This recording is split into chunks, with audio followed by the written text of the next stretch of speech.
I'm not sure if you knew this, but you can actually launch an entire Airbnb business without renting a single property or owning it, and $0 out of your pocket. I'm going to show you 5 steps in this video on how to go about making that a reality. Step number 1, research all the regulations within the city that you're trying to list your current property. The first thing you want to do is go into Google and type in your city and Airbnb regulations. Typically, the first link that pops up is going to be the Airbnb link that has done all of the research for you. Click on that link, scroll through the entire thing, research the licensing, the regulations, all the laws that's required for you to get that property up and running.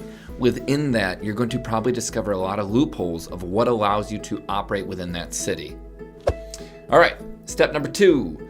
This is the most fun in my opinion. This is where we're going to start hunting for properties. I'm going to name the top sites that I like to use to utilize in finding all these properties. And number 1 is going to be Zillow. Number 2 is Craigslist, and then Facebook Marketplace. There are other other softwares out there that allow you to find properties, but I haven't personally used them, nor can I vouch for them in that sense. But let me show you a walkthrough on how to go through finding and setting up step by step to get your first property. You want to go to Google, and you want to type in the city that you're going to be looking to market and or find your properties in to launch your first Airbnb at. So I'm going to look at Phoenix, Arizona, Craigslist first. Once Craigslist populates, you're immediately going to go up here, click on housing. When that loads up, what you want to do is you want to go immediately to furnished right here. Next, I recommend that you put in a minimum of $2,000 and a maximum of $6,000. It eliminates all of the potential properties that are junk primarily, and then it eliminates any property that is for sale within Craigslist. It's not perfect, but it does work. Once all that is set in place, you want to go down and click apply. Number 3, the next thing that you have to do is you're going to have to click on this arrow right here. And when you start doing that, scroll through, find every single listing that you might have interest in and start researching that property. All right, step number 4. This is what you want to do next. You're going to want to go into your Craigslist address that pops up underneath. You want to take that address right over here. You want to copy that address. You want to then go to AirDNA. What you want to do is go into this top bar right here, which is Explore Short-Term Rental Data after you get logged in. Click on the property earnings potential. What you want to do is you want to populate that address into the search bar. Use the one that says USA. I find that actually finds the property better than the one without. So we'll click that.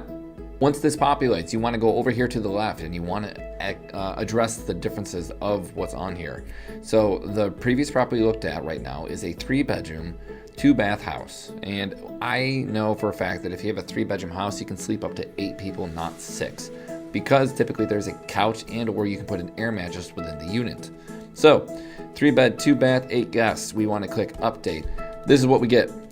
You have a market score of 61%. And then the average revenue projection is $75,300 with an average daily rate of $284. Occupancy rating of 73%. It shows down here the operating expenses, which they estimate will happen. It shows the net income after those operating expenses. And then cap rate, you don't need to worry about that right now. But this gives you an idea of what to expect when you get into AirDNA. And now if this property is running at $34.90, that's going to be around $41,880 a month that landlord's trying to get. This is what you're going to tell the landlord when you call him up after you find the property of your choice. Mr. Landlord, I'm seeing that your property has been listed on Craigslist for 28 days at this point in time. You're hurting. If, for some reason, you're able to get a long-term tenant in place today, you're going to potentially generate only $41,000 in change if you're able to fill the entire lease. If you come and work with my company, I'm able to potentially generate you $75,000 plus in gross revenue. Your net operating income is going to be around $60,000 after my commission for managing your property. Now, this is the thing that you want to tell the landlord specifically when you present those numbers of what he could potentially make if he operated as a vacation rental. Opportunity cost. It is the number one thing that'll drive this point home to your landlord when you make those phone calls. I kid you not.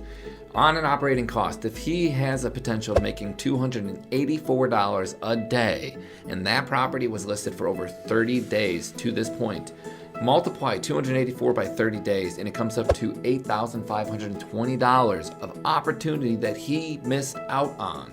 And lastly, I just want to thank everybody for watching this video, taking the time to hear what I have to say about this passion of mine through Airbnb. If you like what you saw, I'm going to be posting every week. If you want, give me a like, subscribe, and click any of the links below. They include the course that I'm offering where I'm teaching this to all my students right now, as well as my direct booking website and all my other social media platforms. Thank you very much. Leave the comments below as well to help me out. Tell me what I can do better or what you want to hear about. Thank you.